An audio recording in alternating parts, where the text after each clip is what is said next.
பார்த்து படுக்கிது பாட்டு. அவ்வளவுதானா? இப்ப பாரு.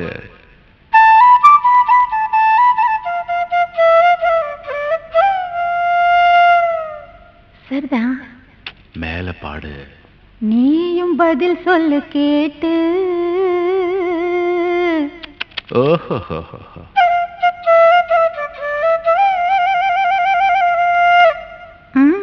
பரவாயில்லையே.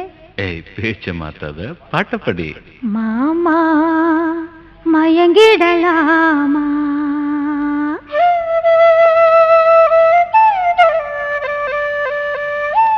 ஒவ்வொரு கோயிலு சேவல பார்த்து படுக்குது பா.